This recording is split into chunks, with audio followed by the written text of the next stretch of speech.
이 마태복음을 우리가 이해하면서 먼저 지난 시간에 나눈 것처럼 이 역사적이고 또 문학적이고 이 신학적인 이 세 가지 큰 이 삼중적 이 관점 또 이해 배경 이런 것들을 우리가 가슴에 품고 그런 가운데에서 오늘 마태복음의 이 역사적인 그 배경과 그리고 문학적인 특징들을 잠시 알아보게 되는 것입니다. 그 가운데에서 우리가 모든 이 네 개의 복음서의 이 중심에 자리 잡고 있는 개념인 이 복음을 잠시 한번 생각해 보겠습니다. 이것은 마태복음만이 아니라 마가, 누가, 요한복음에 같이 나오는 이 제목이기도 하고 또 중심 개념입니다. 아울러서 우리는 서신서에서도 이 복음의 단어가 자주 나오고 있음을 우리는 알게 되죠. 그래서 우리 기독교인들에게는 복음을 아십니까? 복음을 믿습니까? 복음을 믿어야 됩니다. 이런 말을 우리는 많이 하고 있지 않습니까? 그럼 이 복음이 무엇입니까? 이 복음이라는 단어, 이 그리스어, 헬라어로 유앙겔리온이라고 하는 이 단어죠.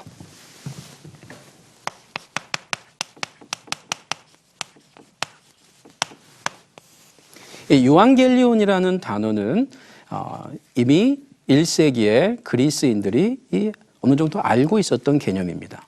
그들이 사용하고 있는 이 의미가 있었다는 것입니다. 이 로마가 패권을 차지하고 있을 그 당시에 이 로마가 이 왕권을 중심으로 해서 이 사용했던 유앙겔리온은 이런 의미를 갖고 있었습니다.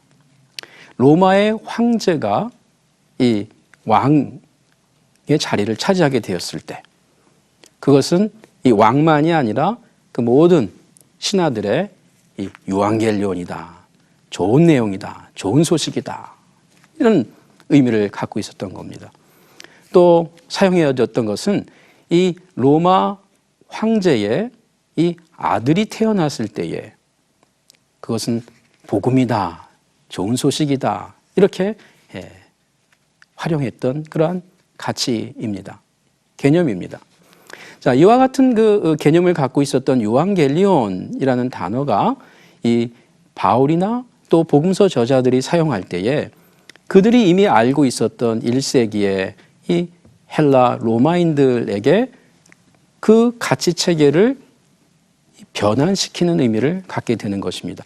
물론 이 유앙겔리온 또는 이 동사 표현인 유앙겔리조마이라고 하는 이 좋은 소식을 전하다 이 말은 사실 구약 성경에 특별히 이사야서에 몇 차례 나오고 있습니다.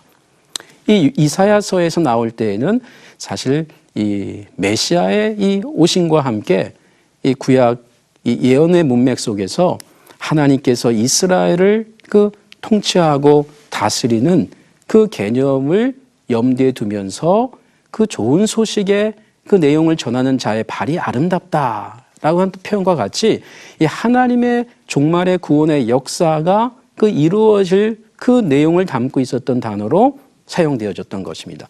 그리고 예수님 오시기 약 200년, 300년 전에 기록된 이 70인역, 이 히브리어 구약 성경을 이제 헬라어로 바꾼 것이죠. 이 번역한 것이죠. 그것이 이미 예수님 당시에 있었습니다.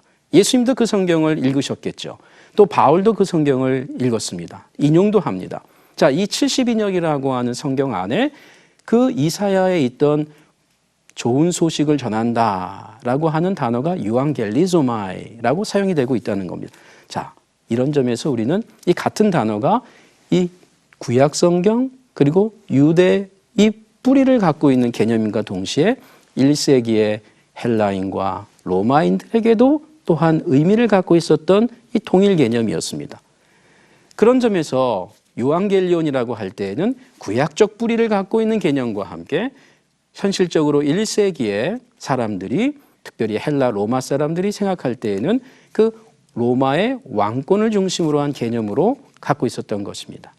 자, 이 점에서 우리 신약 성경은 이 복음이라는 단어가 사용되어질 때 첫째로 예수님의 그 메시아 선포 내용을 의미합니다. 성경에서 예수님의 메시아로서의 선포 내용을 복음으로 소개한다는 것입니다.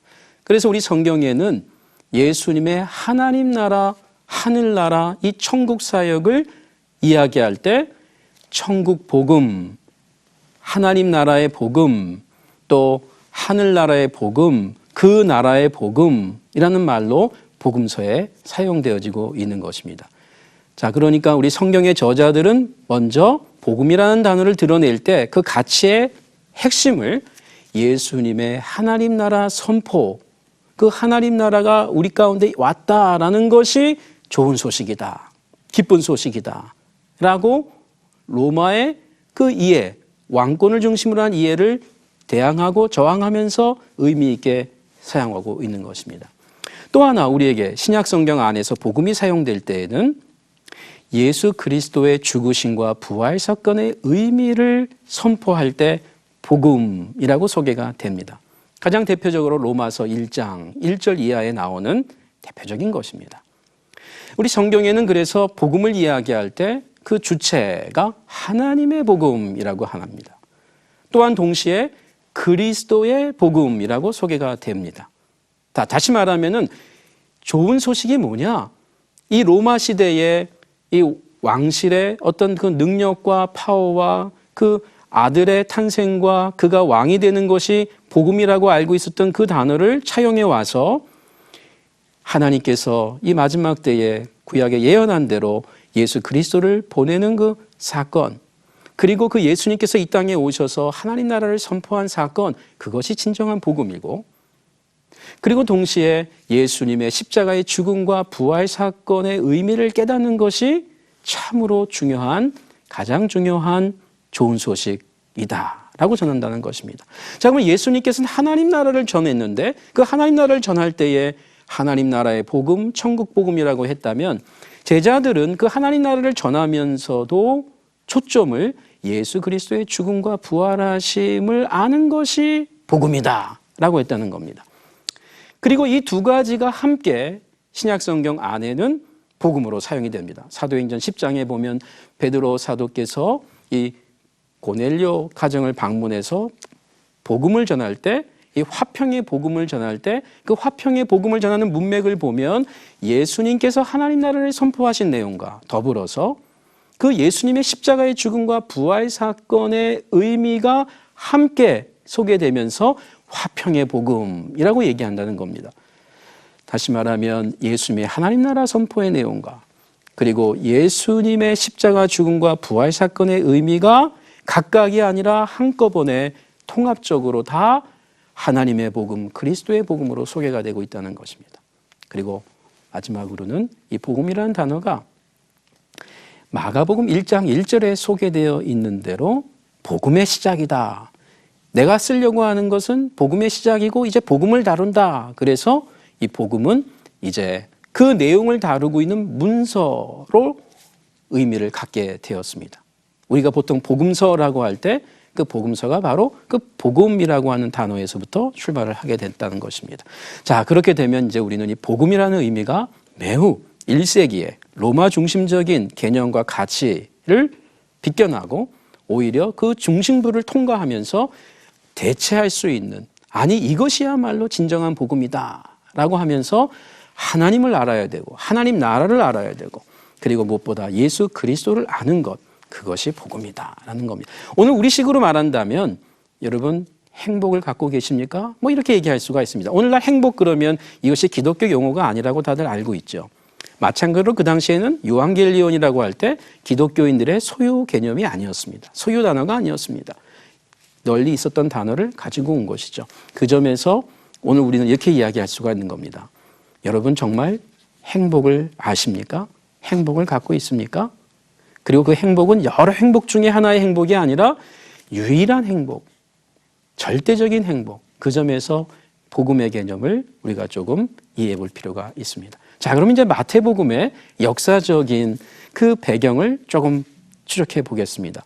먼저 저와 여러분 가운데에서 많은 입장을 가질 수가 있습니다. 또 그동안 많은 국내외의 학자들이 이 역사적 배경을 추적하고 지금도 하고 있습니다. 그러나 저는 여러분과 함께 특별히 이 개혁 복음주의적인 입장에서 이 성경을 다루게 되는 것입니다. 자, 그렇게 봤을 때 우리는 이 성경의 저자가 이 마태라고 하는 것을 우린 그대로 수용합니다. 이건 무슨 말이냐 하면 사실 그 당시에 복음서는 저자들이 자신의 그 저자의 이름을, 글쓴이의 이름을 직접 남겨놓지를 않았습니다. 따라서 오늘날처럼 책을 쓰고 그다음에 저자 이름을 쓰고 그래서 누가 썼는지를 금방 알 수 있지만 사실 그 당시는 저자 이름을 남겨놓지를 않았다는 겁니다. 그래서 혹자는 어떤 학자들은 이것은 마태가 쓴 것이 아니다라고도 얘기하는 경우가 가끔씩 있습니다.